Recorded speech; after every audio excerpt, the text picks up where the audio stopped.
ছাত্র জনতার ব্যাপক আন্দোলন ও গণবিপ্লবের মুখে গত ৫ আগস্ট প্রধানমন্ত্রীর পদ থেকে পদত্যাগ করে দেশ ছেড়ে ভারতে পালাতে বাধ্য হন শেখ হাসিনা। তার দেশ ছেড়ে পলায়নের পর অন্তর্বর্তীকালীন সরকার দায়িত্ব নিয়েছে। তবে সাবেক এই প্রধানমন্ত্রী ক্ষমতাচ্যুত হওয়ার পর ১ মাসেরও বেশি সময় ধরে প্রতিবেশী ভারত ও বাংলাদেশের মধ্যে সম্পর্ক রয়েছে তিক্ত অবস্থায়। হাসিনার ভারতে অবস্থান বিরক্তিকর বিষয় হিসেবে রয়ে গেছে। এছাড়া বাংলাদেশের অন্তর্বর্তীকালীন সরকারের প্রধান উপদেষ্টা ডক্টর মোহাম্মদ ইউনূসের একটি সাম্প্রতিক সাক্ষাৎকারও ভারতকে অবাক করেছে। বিবিসির আনবারসান ইথিরাজান পরীক্ষা করে দেখছেন ভারত ও বাংলাদেশের সম্পর্ক এখন ঠিক কোথায় দাঁড়িয়ে আছে। শেখ হাসিনাকে ভারতপন্থী হিসেবে দেখা হতো এবং তার ১৫ বছরের শাসনামলে দুই দেশের মধ্যেই ঘনিষ্ঠ কৌশলগত ও অর্থনৈতিক সম্পর্ক ছিল। তার ক্ষমতায় থাকা সময়টি ভারতের নিরাপত্তার জন্যও ছিল বেশ উপকারী, কারণ তিনি তার দেশ থেকে পরিচালিত কিছু ভারত বিরোধী বিদ্রোহী গোষ্ঠীকে দমন করেছিলেন এবং কিছু সীমান্তে বিরোধেরও নিষ্পত্তি করেছিলেন। কিন্তু পদত্যাগ করে দেশ ছেড়ে পালিয়ে যাওয়ার পর ভারতে হাসিনার অবস্থান। তিনি কতদিন দেশটিতে থাকবেন সে বিষয়ে কোনো ধরনের স্পষ্টতাও নেই। শক্তিশালী সম্পর্ক বজায় রাখার জন্য দুই দেশের প্রচেষ্টাকেও জটিল করে তুলছে।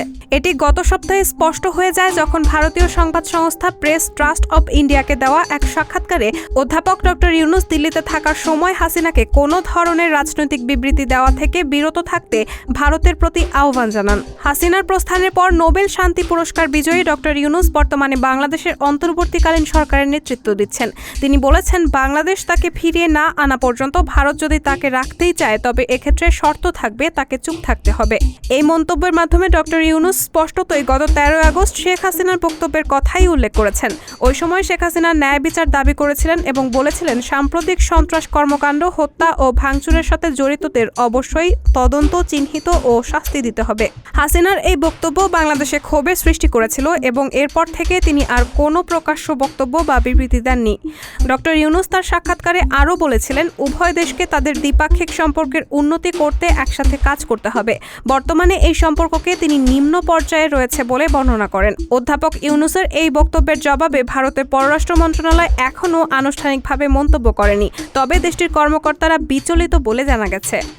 ডক্টর ইউনূসের কূটনীতিকে মেগাফোন কূটনীতি হিসেবে বর্ণনা করে সাবেক ভারতীয় কূটনীতিকরা বলেছেন, ইউনূসের এই মেগাফোন কূটনীতিতে তারা বিস্মিত হয়েছেন। এর মাধ্যমে মিডিয়ার মাধ্যমে বিতর্কিত দ্বিপাক্ষিক বিষয় নিয়ে আলোচনা করার চেষ্টা করছেন ডক্টর ইউনূস। মূলত যদি কোনো দেশ বা পক্ষের মধ্যে প্রেস রিলিজ এবং বক্তব্য বিবৃতি ঘোষণার মাধ্যমে আলোচনা হয় তবে সেটিকে মেগাফোন কূটনীতি বলে, যার লক্ষ্য অন্য পক্ষকে একটি পছন্দসই অবস্থান গ্রহণে বাধ্য করা। ঢাকায় দায়িত্ব পালন করা ভারতের সাবেক হাই কমিশনার বীণা সিকরি বলেন, ভারত অন্তর্বর্তী সরকারের সাথে কথা বলার জন্য এবং বাংলাদেশ ও ভারতের সকল উদ্বেগ নিয়ে আলোচনা করার জন্য নিজের প্রস্তুতির ইঙ্গিত দিয়েছে। অবসরপ্রাপ্ত এই কূটনীতিক বলেছেন, সমস্যাগুলো নিয়ে অনানুষ্ঠানিক উপায়ে এবং বিশেষ করে ব্যক্তিগতভাবে কথা বলার সুযোগ রয়েছে এবং কিসের ভিত্তিতে দ্বিপাক্ষিক সম্পর্ককে নিম্ন পর্যায়ে বলে বর্ণনা করেছেন তা স্পষ্ট নয়। তবে বাংলাদেশের পররাষ্ট্র মন্ত্রণালয় এই সমালোচনা প্রত্যাখ্যান করেছে। বাংলাদেশের পররাষ্ট্র মন্ত্রণালয়ের উপদেষ্টা তৌহিদ হোসেন বিবিসিকে বলেছেন, ভারতীয় নেতারা কি কোনো মিডিয়ার সঙ্গে কথা বলেন না? ডক্টর ইউনূসকে যদি নির্দিষ্ট বিষয়ে জিজ্ঞাসা করা হয় তবে তিনি অবশ্যই তার মতামত প্রকাশ করতে পারেন।